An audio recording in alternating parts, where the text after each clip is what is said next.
Buenas tardes, bienvenidos a todos y a cada uno de ustedes por estar aquí. Les agradecemos mucho estar aquí con nosotros hoy en este último módulo. Llegamos al sexto módulo de esta capacitación integral propuesta por FEFARA y los colegios farmacéuticos que integramos la institución. Esta capacitación, como ustedes saben, está referida a una actualización integral sobre cannabis terapéutico. Me presento, mi nombre es Alejandra Cantarelli, soy farmacéutica, egresada de la Universidad Nacional de San Luis. Pertenezco al Colegio Farmacéutico de la provincia de Neuquén y en el día de hoy voy a estar coordinando desde Neuquén esta capacitación. Integro la Comisión de Actualización Farmacéutica y de Certificación y Recertificación Profesional de FEFARA, junto con varios colegas con los que trabajamos en equipo para brindarles herramientas de conocimiento y de actualización. Les comento que una vez más, este módulo se va a proyectar grabado para ustedes a fin de evitar problemas de conectividad. También, y al final del mismo, y utilizando la metodología empleada en encuentros anteriores, vamos a tener un espacio en vivo, en donde podremos evacuar consultas, preguntas que consideren oportunas, y cuando se cierre el vivo, van a poder encontrar el código QR y/o el link, a fin de dar el presente a este módulo, para poder acceder por la plataforma de FEFARA Capacita, a la última de las evaluaciones, la que es correspondiente a este módulo 6. En esta oportunidad tengo el gusto de presentar al doctor Marcelo Morante, quien es médico recibido en la Universidad Nacional de La Plata, es especialista en medicina interna y en clínica médica, es profesor adjunto en la Cátedra de Medicina Interna, también de la Facultad de Ciencias Médicas de la Universidad Nacional de La Plata, y es director de la carrera de posgrado de Medicina Interna.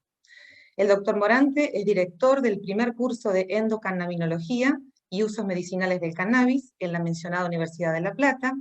Actualmente se desempeña también como coordinador del programa de investigación de los usos medicinales de la planta de cannabis y sus derivados en el Ministerio de Salud de la Nación. Es de importancia también mencionar para nosotros que el doctor es autor del libro Sin Dolor en el año 2017, en conjunto con su hermana Mariela Morante, en donde puntualizan acerca de la multiplicidad de los dolores, no solo del orgánico identificable, sino también el que resulta del aislamiento, de las reacciones de los pares, de las imposibilidades cotidianas y varios otros aspectos que la enfermedad releva o altera, provocando que la calidad de vida de las personas se vea reducida. El abordaje de cannabis como alternativa terapéutica en este libro reúne a médicos, investigadores, madres, cultivadores y también pacientes. También tiene publicaciones científicas, gran cantidad de presentaciones y participación en distintos congresos. En esta oportunidad, el doctor nos presenta en su disertación el pasado, presente y futuro sobre cannabis medicinal en Argentina, aspectos destacados de la nueva reglamentación, líneas de trabajo y resultados proyectados en el Programa Nacional para el Estudio e Investigación de la Planta de Cannabis para el 2021. Y bueno, ya los dejo con su presentación. Bienvenido, doctor, y muchas gracias. Bueno, muchas gracias Alejandra por la presentación, a FEFARA por la invitación. A mí todos los desafíos de capacitación continua me parecen que son los espacios necesarios. Esta molécula nos atraviesa y también nos interpela a aceptar y a ver de distintas formas esta herramienta terapéutica complementaria. Y bueno, yo creo que no solamente es un desafío allá como cuando lo desarrollaba como profesor de una facultad de medicina en un área de dolor, hoy me toca ya como un actor tratando desde el Ministerio de Salud y de un programa puntual, tratar de acercar estas posiciones tan muchas veces distantes entre una mamá que cultiva, un farmacéutico, una sociedad de neuropediatría, un político. O sea, me parece que tiene todos los condimentos necesarios como ejercicio de convivencia. O sea, cómo la ciencia tiene que convivir con distintas miradas, me parece que nos acerca mucho más al dolor de una sociedad que nos pide herramientas sistemáticamente. Así que agradecido yo de poder participar y tratar de contarles novedades. Yo puse ahí pasado, presente y futuro, pero me parece que lo más interesante va a ser tratar de acercar novedades para que el debate sea más rico con lo que está actualmente sucediendo, porque ha habido cambios regulatorios que me parece que son muy importantes. Pero más allá de lo nuevo, claramente siempre hay que posicionarse, o sea que lo normativo y los tratados internacionales de alguna forma han acompañado al cannabis en la historia del cannabis en su uso terapéutico, o sea que la Convención Única de Estupefacientes del 61 o el Convenio de Sustancias Psicotrópicas del 71 o la Convención de Viena del 88 no pueden ser desestimadas porque de alguna forma nuestro país adhiere a estas instancias Y lo nuevo puede ser que, fíjense que ya en el 61 aparece el cannabis en la lista 4 y recién en diciembre, en una convención en Viena, entre el 2 y el 4 de diciembre de 2020, se la puede sacar de la lista 4 a esta planta. O sea que, indudablemente, que aquella planta que esté en la lista 4 de alguna forma no tiene poder terapéutico y tiene mayormente riesgos en el uso humano. O sea que hablar de programas de cannabis medicinal en sociedades como Canadá 2001 y al 2020 aún tener la planta en la lista 4 era alguna de las situaciones que ponía en tensión los marcos regulatorios. Yo ahí dejé a lo último unas recomendaciones de la JIFE en un informe de 2018 que también es bueno saberlo, porque esto que estamos tendientes a pensar que estamos a favor o en contra, y yo digo, básicamente me parece que deberíamos transitar los equilibrios, pero claro, la mirada de los tratados internacionales y de la Junta Internacional que fiscaliza los estupefacientes, puntualmente la debemos tomar, y esto muchas veces se toma como una crítica muy dura, pero para mi gusto, necesaria. Fíjense lo que dice un poco la recomendación de la JIFE en el informe del 2018, porque desde 2014 para aquí, entendiendo que los programas de cannabis medicinal en el mundo se habían desarrollado, tenía que hacer algún tipo de mirada respecto a qué pasaba en Canadá, qué pasaba en Israel, qué pasaba en algunos estados de Estados Unidos, y fíjense lo que pone como que sería para la JIFE una regulación deficiente. Va a decir que son los programas que contemplan, de alguna forma, el uso del cannabis en una multiplicidad de afecciones que todavía no tienen demostrado seguridad y eficacia a través de ensayos clínicos controlados. Que a su vez estos son indicados o autorizados por médicos que no son especialistas en la temática y quizás no eran los médicos de cabecera de estos pacientes, o sea, no eran los médicos que venían en el seguimiento de estos pacientes, y que pueden permitir cultivar al paciente su propio cannabis. O sea, esa es una crítica y eso consideraría la JIFE un modelo deficiente regulatorio. Uno diría casi, nos podríamos sentir tocados, digamos, como parte del programa, pero yo digo, bueno, es necesario tomar esto como norte, porque indudablemente que de ese escenario de la no regulación, posiblemente se salte a una regulación deficiente y quizás transitemos hacia una mejor regulación. Ningún país salió de la no regulación hacia una gran regulación de esta herramienta terapéutica. Canadá en el 2001 planteó una regulación similar a la de Argentina 2021. Entonces, tenemos que reconocer en algún punto que esta regulación actual de Argentina claramente se vería deficiente por la Junta Internacional de Estupefacientes como que regula este tipo de herramientas. Bien, entonces de ahí arrancamos, o sea que arrancamos de una postura bastante crítica y necesaria respecto a cómo estamos regulando, cómo estamos avanzando en esta temática. Pero bueno, con alguna diputada en algún momento, allá por el 2016, era un movimiento social que había madres que avanzaban con la necesidad de regular el cannabis y casi en tiempo récord llegaron a una legislación. Entre mediados del 2016 y marzo del 2017, las madres de la epilepsia acercaron este tipo de proyectos que de alguna forma generó una ley que hoy consideramos insuficiente, pero creemos que fue el origen o lo interesante es que se generó en el seno de la sociedad desde una necesidad. Claramente este proyecto de la ley 27.350 fue producto de 8 proyectos de distintas miradas políticas, o sea que claramente es como, es un híbrido de distintas miradas, pero bueno, el que prevaleció fue aquel que miró al cannabis dándole solamente una oportunidad de generar un proyecto de ley que investiga las propiedades terapéuticas del cannabis. O sea que ese es el escenario de este marco regulatorio. Veremos si después se pudieron mejorar algunos puntos, pero básicamente el proyecto de ley que prevaleció sobre los otros actores políticos fue aquel que contempló el investigar las propiedades potenciales terapéuticas del cannabis. Esa es la ley que hoy tenemos. Bien. Ahora ya anteriormente al MAT, en una disposición en el 2016, había permitido ya la importación de un producto rico en cannabidiol.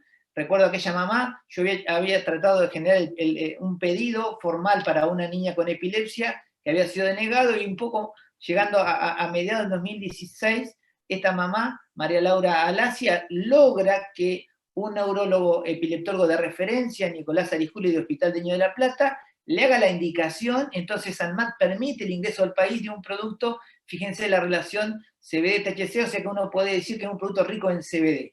Y quizás eso explica porque en esta cuestión de sistema de listado el CBD no aparecía bajo ningún tipo de marco regulatorio prohibicionista, o sea que de repente un producto rico en CBD de alguna forma era permisivo para el marco regulatorio reinante en muchos países. Entonces eso explica por qué el CBD y la epilepsia de estos niños de alguna forma encontraron una ventana regulatoria por el cual ANMAT favoreció el ingreso de ese producto.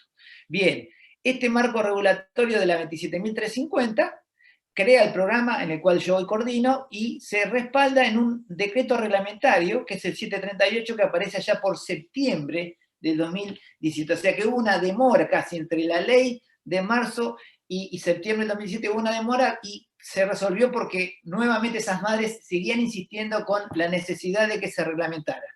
Bien, y se reglamenta y se respalda con una resolución que es la 1537, que llamativamente crea un registro. Y yo quiero que tomemos la palabra del registro porque este registro de la resolución 1537 es un registro totalmente diferente al que hoy llamamos registro ReproCan. Aquel se llamaba RECAN, era el registro del paciente en tratamiento con cannabis. Y planteaba dos anexos, dos posibilidades. Una era vincular a este paciente con un proyecto de investigación clínica, estos pacientes fueron al hospital Garrahan, o por otro lado hablaba de pacientes en tratamiento, entonces decía que aquel paciente que tuviera una indicación médica y se inscribiera en esa RECAN, de alguna forma iba a ser registrado y iba a recibir gratuitamente este producto rico en cannabidiol.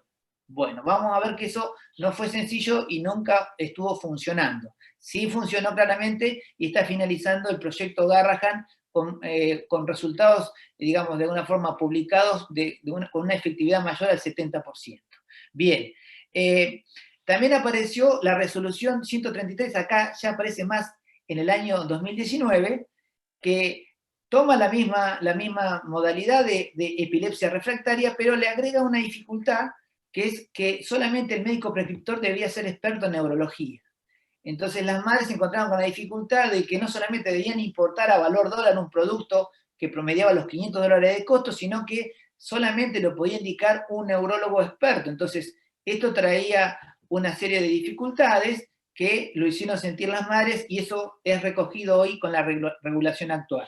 Bien, entonces, ¿con qué se encuentra la actual ministra de Salud, Carla Bisotti, en enero de 2020? Se encuentra con un reclamo formal de los actores que dicen: nosotros fuimos por una ley que festejamos, la del 2017, pero la ley no resolvió en nada nuestro acceso, o sea que no estamos accediendo a un producto seguro en base a cannabis, solamente podemos acceder a un producto si tenemos $500 y un experto en neurología que lo indica, y aquellos que no contamos con esa herramienta y que nos intentamos manejar en un escenario no, digamos, de importación, podemos ser alcanzados por la legislación penal, porque aquellos tratados internacionales, de alguna forma, dan origen a dos tipos de legislación: una legislación administrativa, que es el sistema de listado que hablamos, por el cual el cannabis estaba en la lista 4 y posteriormente pasa a la lista 1, y a su vez una legislación penal que penaliza todo tipo de desvío. Así que en Argentina convive con dos marcos regulatorios muy particulares. Por un lado, te permitiría la tenencia en el contexto del cannabis terapéutico, pero por otro lado te podría alcanzar la legislación penal. O sea que ese era el reclamo que había en enero de 2020 de este tipo de asociaciones. Entonces, esta definición, en aquel momento la actual ministra era secretaria de Acceso a la Salud, dijeron, bueno, vamos a llamar a todos los actores mencionados en la ley, vamos a ver cómo entre todos los actores que han sido mencionados en la ley, vamos a encontrar las modificaciones, no una nueva ley, sino si nos encontramos algunas modificaciones y volvemos a reglamentar la ley y encontramos solución en parte a algunos de los aspectos clave que son las libertades individuales, porque hay gente que podrá ir presa por plantar, y a su vez vincularla con un producto seguro y acompañado por un médico, que no es sencillo, y veremos que eso hace que si hoy tuviéramos la mirada de la JIFE nos miraría como que es una forma de regulación, dijimos, insuficiente o deficiente. Bien. Bien, siguiendo avanzando en ese nuevo decreto reglamentario que aparece el 11 de noviembre del 2020, aparece ya en diciembre un producto registrado en el país también con ciertas características, es un producto rico y purificado en cannabidiol, o sea, y con una indicación precisa que son estas encefalopatías epilépticas, síndrome de West, Lennox-Gastaut, alguna forma de esclerosis tuberosa, Bien, o sea que ya hay un producto que tiene manufactura en nuestro país, o sea, materia prima extranjera, pero tiene manufactura en nuestro país y tiene un primer lote aprobado por ANMAT. Esta resolución 654 de febrero del 21 es un poco la que vino a reemplazar a la 133, o sea, donde saca el médico prescriptor que sea un neurólogo, y también lo que hace es un régimen de acceso de excepción, porque ingresa por ese lugar, es la importación de un producto, y lo plantea en un escenario puntual. Dice que este producto se va a poder importar si ya se venía importando, porque ya hay un producto registrado en el país, o sea que el acceso de excepción debió de alguna forma desvincularse del momento que ya tenemos un producto registrado en nuestro país para determinadas patologías y en determinadas edades. Ahora, ¿cuál es el reclamo que teníamos de la sociedad? Es que las madres ya venían utilizando otro producto también importado, y ahí vemos una situación bastante particular con respecto al cannabis. Cuando uno compara los productos derivados de la planta de cannabis, el registrado con lo que la mamá venía importando, y por ejemplo se encuentra que este es un producto purificado en CBD.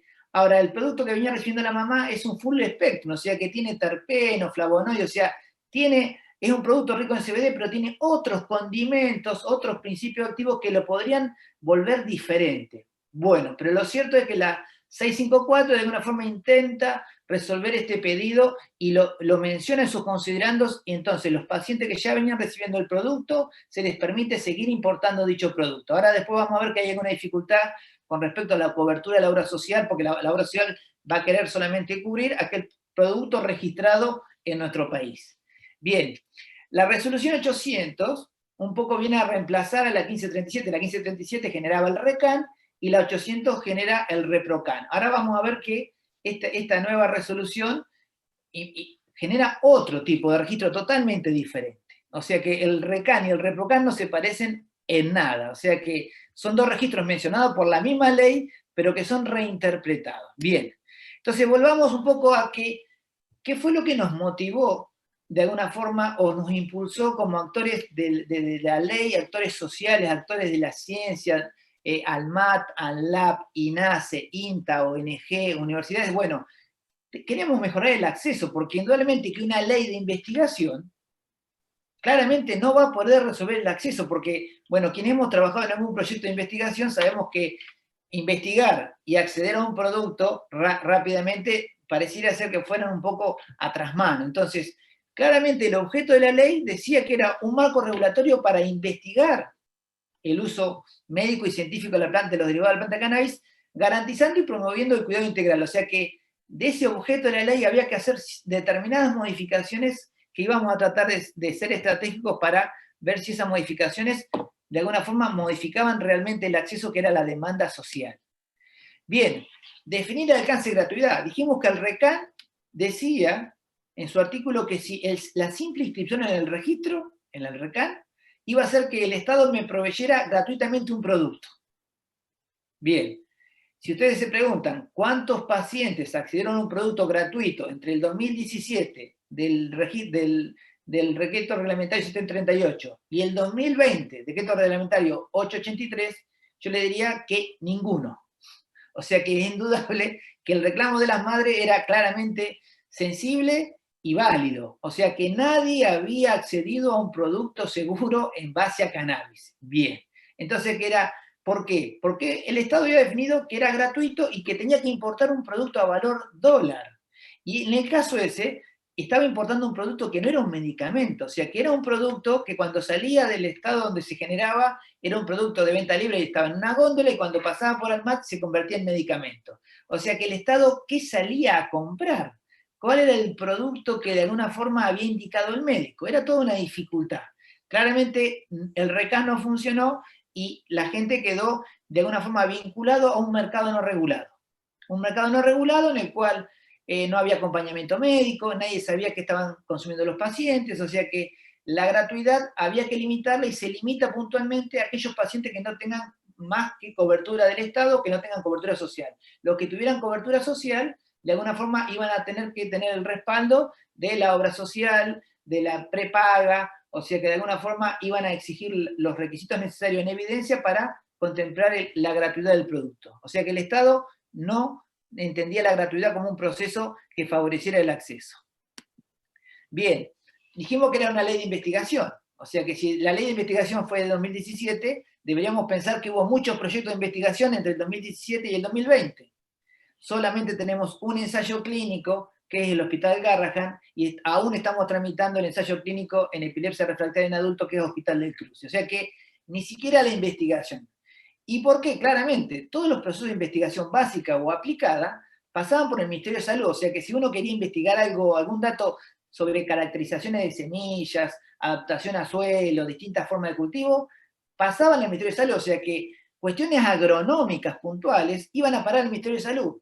Imagínense que es llevarla al lugar menos indicado. O sea que obviamente que esos proyectos no lograban el financiamiento adecuado, no lograban avanzar.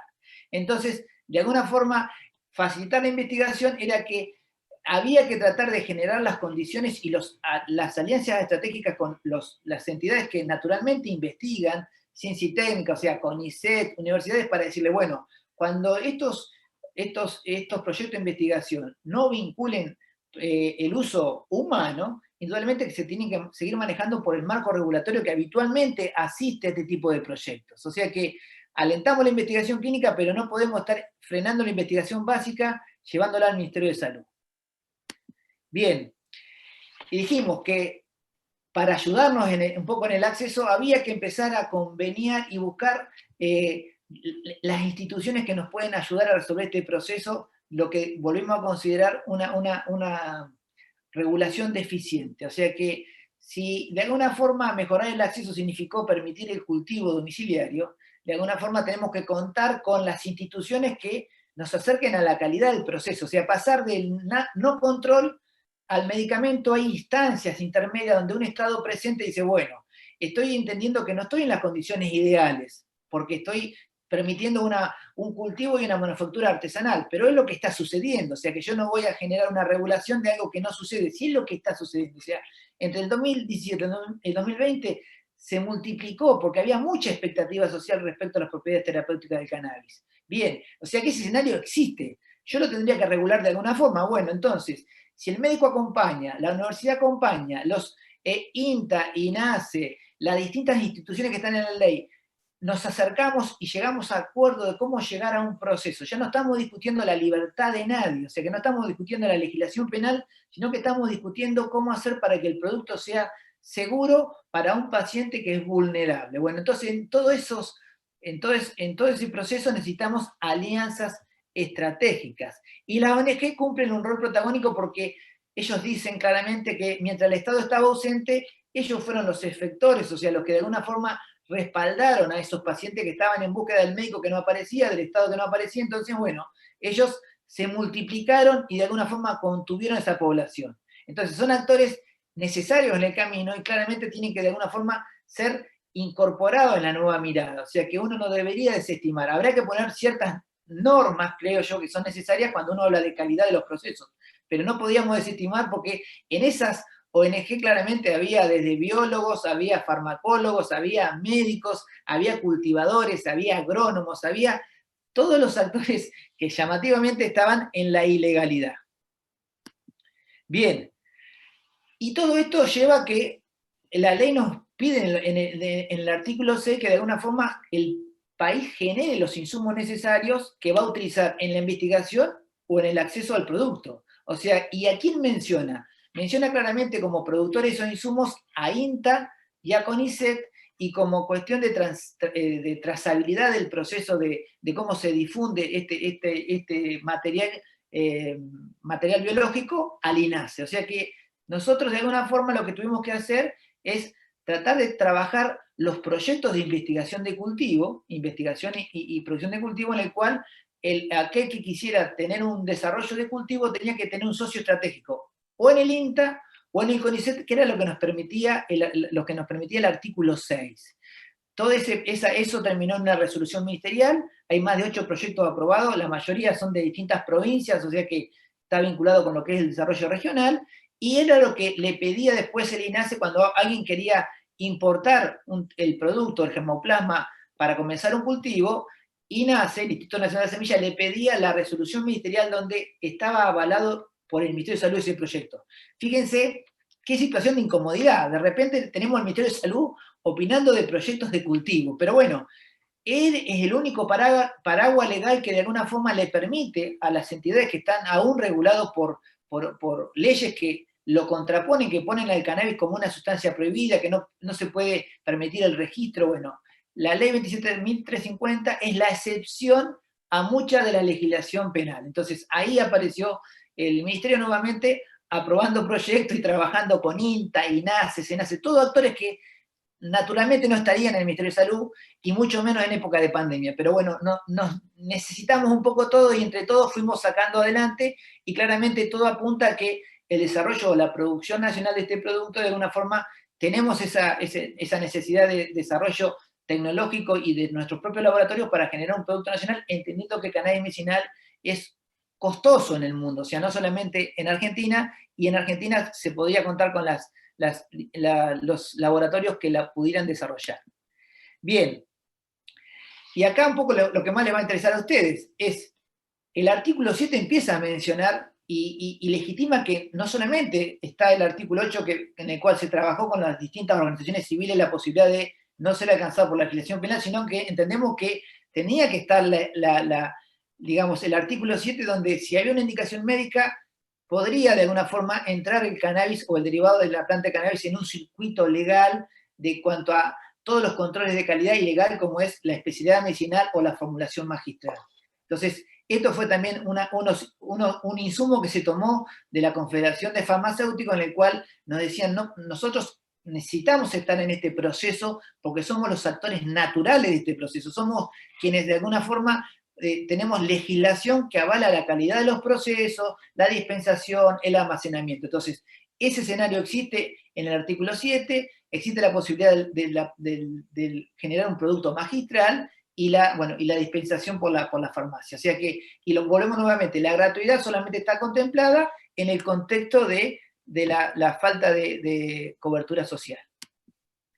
Bueno, este fue un poco el que más ruido hizo, fue cuando se crea este registro, que lo que decía el artículo 8, que el registro era para encontrar una excepción al artículo 5 de la legislación penal. O sea que, recojamos otra vez, tratados internacionales, legislación penal, legislación administrativa, entonces la ley 27.350 es la excepción que nos permite al artículo 5, que si no estaría prohibido la tenencia y de alguna forma sería alcanzado por la legislación penal. Bueno, y ese registro que permite que si el paciente cuenta con una autorización médica o una indicación médica, se va a poder inscribir en el Ministerio de Salud como un cultivador para sí, o que un tercero le cultivara, o que una ONG cultive para ese paciente. O sea que había 3 escenarios posibles que no es que los inventamos nosotros, esos escenarios ya venían sucediendo. O sea que entre el 2016 y quizás un poco antes, y el 2020, ya ese escenario estaba institucionalizado, existía como tal. Lo que faltaba era una regulación que acercara al médico y que nos acercáramos con algún tipo de control de calidad, entendiendo que había a su vez una población pediátrica que de alguna forma se estaba vinculando con estos derivados de la planta de cannabis, y nosotros considerábamos que había que tener una postura de reducción de daños y acercarnos a ese escenario con una legislación que lo permitiera. Entonces, el ReproCan un poco hace eso, genera una autorización por parte del Ministerio de Salud, que es la excepción a la legislación penal.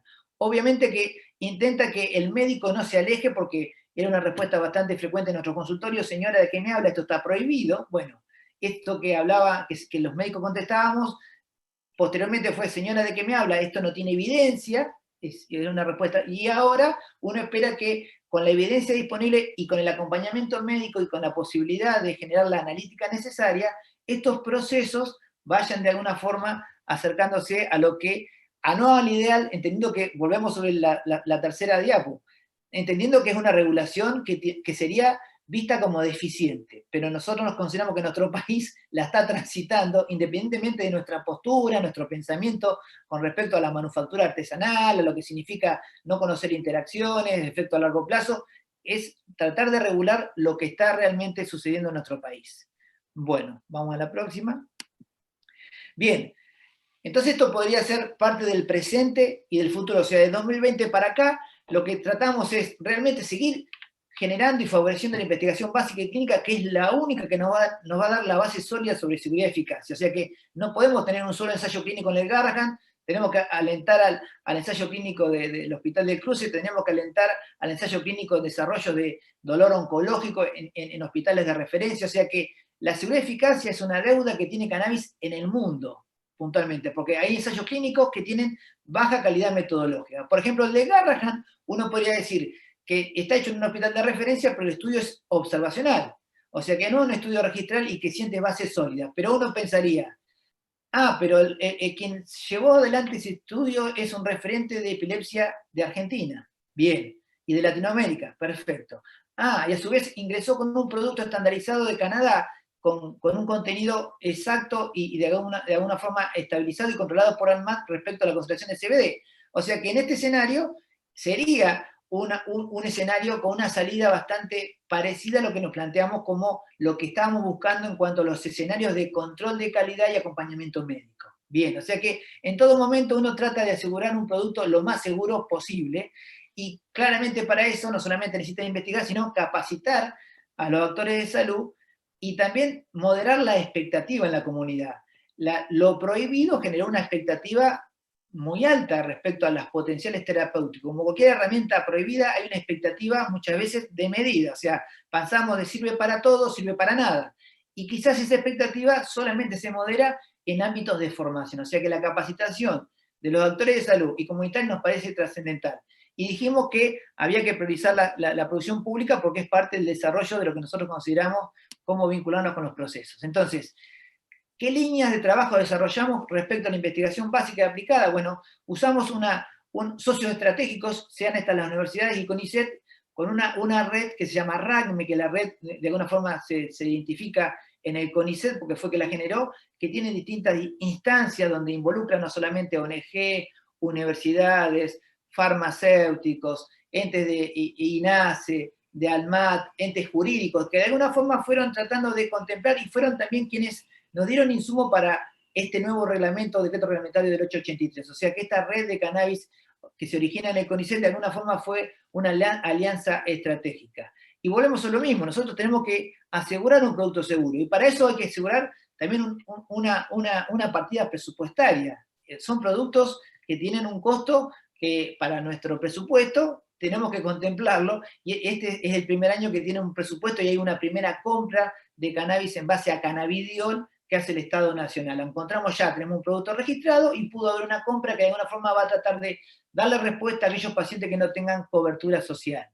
Y claramente el otro escenario es generar la red de laboratorios, porque dijimos, este cultivo o este producto generado en un ámbito domiciliario, ¿cuál va a ser el control de calidad? Bueno, se trabajó con ANMAT con una serie de controles de alguna forma mínimo que se planteó el INAME para que las universidades que tuvieran la aparatología que de alguna forma pudiera dar respuesta a esta cromatografía, poder definir los informes miligramos por mililitro, o sea, poder estandarizar cuáles van a ser los controles mínimos de calidad, tenemos que desarrollarlo, ello también tiene un costo. Pero bueno, estamos trabajando con ALMAT y con las universidades para tratar de generar esta red de control de calidad.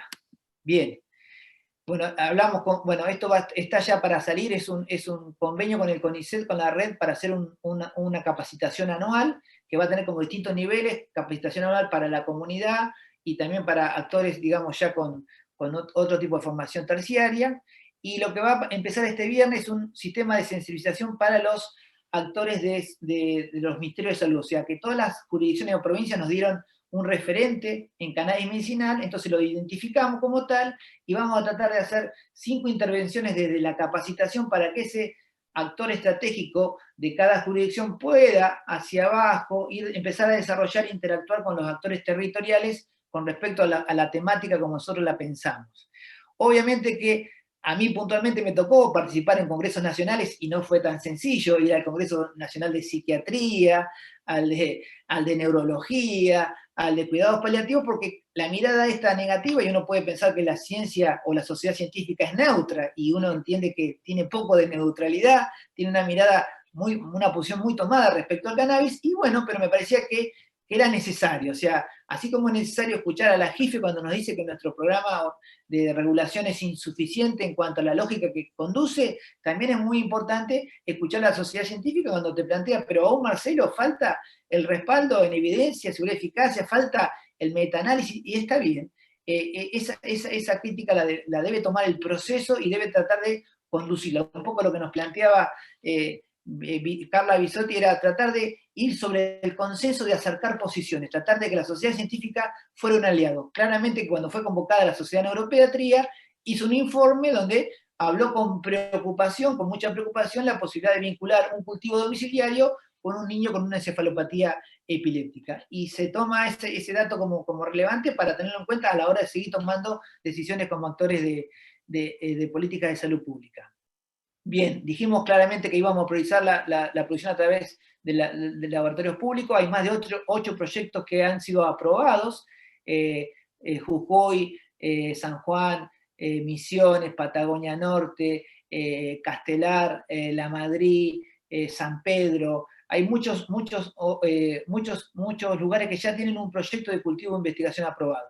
Y los actores claves en todo esto ha sido INASE, CONICET y ANLAB, han sido aliados estratégicos. E INASE puntualmente, no, acá esto es muy reciente, es del 28 de abril de este año, donde INASE nos plantea la posibilidad de una resolución conjunta, porque esto que decimos, ¿cómo hacemos para tratar de generar una trazabilidad de un cultivo domiciliario, donde INASE no tiene la estructura para ir a controlar el origen de la semilla que se está plantando en un domicilio, pero sí tener un producto nacional, un germoplasma nacional en el cual quien esté registrado en el ReproCam pueda acceder a una semilla que de alguna forma está caracterizada. Entonces, posiblemente esa semilla caracterizada y que sabemos que da plantas ricas en cannabidiol, es una forma de acercarse al proceso, de acercarle calidad desde un marco regulatorio. Todo lo que nosotros no hacemos en ese sentido, lo hace el mercado no regulado. O sea que se hace en la ilegalidad. O sea que hoy día hay una comercialización ilegal de un germoplasma que nadie sabe cómo está caracterizado, si fue importado, cómo fue generado. Entonces,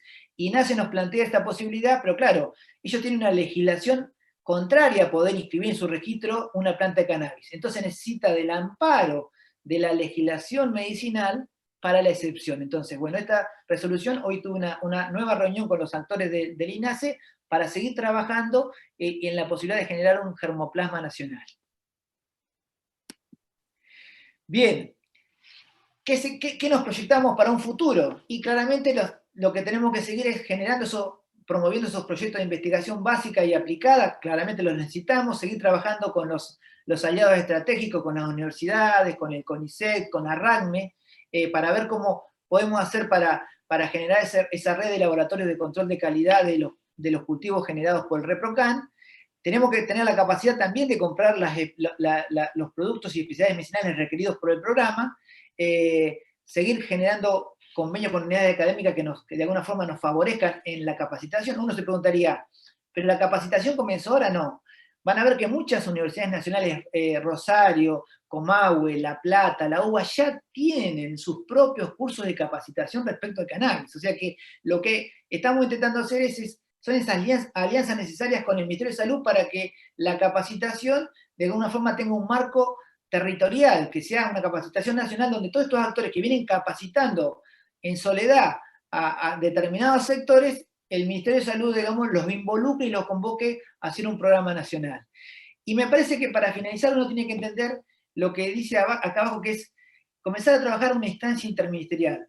Obviamente que si uno tomara como conclusión del proceso o el camino, yo tengo muchos años, comencé en el 2013, teniéndome que plantear irme a Canadá a capacitar, porque no había en ese momento en nuestra universidad nadie que sabía de cannabis medicinal, traer después un proyecto para farmacología básica y desarrollarlo en nuestra facultad. Todos esos procesos llamativamente me enseñaron un poco algo interesante, y que tuve que salir de la facultad para hacer capacitación. O sea, la facultad me permitía hacerlo desde farmacología básica, pero a su vez había una demanda de capacitación en instancias que estaban por fuera de la facultad. Y cuando yo me iba por fuera de la facultad de medicina me encontraba con agrónomos, con políticos, digamos, con bioquímicos, con farmacéuticos. O sea que creo yo claramente que la legislación respecto al cannabis, y esto lo decía también un profesor mío canadiense, es tan amplia la cantidad de miradas que tiene que no hay ninguna regulación que pudiera contemplar en su totalidad. O sea, pensar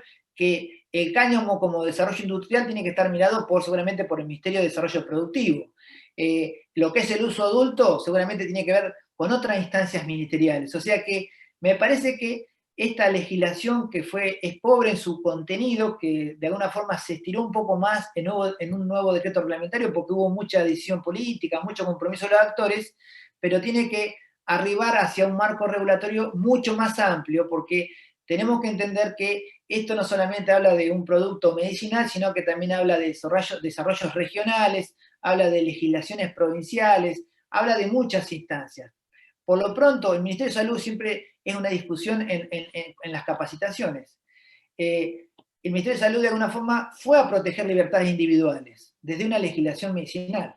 Pero el Ministerio de Salud tiene que seguramente estar más pendiente de lo que son los controles de calidad de procesos de un producto que se va a utilizar en el humano. O sea que entendemos que la legislación penal aún vigente hace que de alguna forma sea contradictorio los dos procesos y la legislación medicinal ha amparado a quienes han decidido cultivar. Pero el Ministerio de Salud como tal va en búsqueda de otro proceso, va en búsqueda de un control de calidad y de un médico capacitado. O sea que no puede permanecer mucho más tiempo simplemente tendiendo a conservar que simplemente esto sea una ampliación de derechos o libertades individuales sin entender que todo proceso de medicamento o herramienta complementaria, como se quiera llamar, tiene que tener procesos de calidad que de alguna forma es nuestra misión. Y entiendo que en este caso vamos a aprovechar que están ustedes en esta capacitación para decirle, ustedes son actores necesarios porque uno puede entender que hoy se está haciendo esta manufactura en forma artesanal. Obviamente que si esa manufactura en forma artesanal fuera conducida por un agente experto en la temática sería totalmente diferente, entonces sí estaríamos reduciendo daños. Ahora, si yo dijera así, simplemente, yo no estoy de acuerdo con esto, bueno, yo no estoy de acuerdo con lo que está sucediendo. Ahora, yo no estoy de acuerdo y me voy a vincular en estos procesos para de alguna forma marcar un camino alternativo y quizás la formulación magistral se acerca a un escenario más que interesante porque es un traje a medida, permite un involucrar con el médico, con el paciente diferente, necesitamos la materia prima, pero hay proyectos de cultivo que ya están de alguna forma aprobados y posiblemente sean materia prima que en algún momento va a poder ser estable para poder ser utilizable, o se podrá importar materia prima y nuestros farmacéuticos generar ese producto. O sea que me parece que el desafío nos interpela, ya les digo, a no estar ni a favor ni en contra, a comprometernos con el proceso porque realmente hay pacientes vulnerables, uno piensa en el niño y en el adulto mayor, y me parece que esto exige que estemos ahí, estemos en el compromiso de tratar de que esto reducir daños y que esto salga mejor. Y me parece que eso un poco es lo que yo intento transmitirle hoy. O sea, entiendo las críticas del proceso, la JIFE diría que esto es insuficiente, pero entiendo que los actores en Argentina están lo suficientemente comprometidos para hacer de esto algo mejor. Bueno, le dejo mi contacto y bueno, agradecido la invitación y que ojalá esto sea un puntapié inicial para un trabajo en conjunto. Ojalá, ojalá. Bueno, muchas gracias, doctor, por su clara exposición en este tema tan controversial, tan intrincado, en donde conjuga aspectos legislativos, aspectos terapéuticos, sanitarios, sociales, como así también, no menos importante, el uso eficaz y seguro de cannabis y sus derivados. Así que bueno, le agradecemos mucho su presencia en este momento y a todos les decimos que cerramos en este momento este vínculo y en breves instantes habilitamos el segmento en vivo para consultas, preguntas y dudas. Muchas gracias.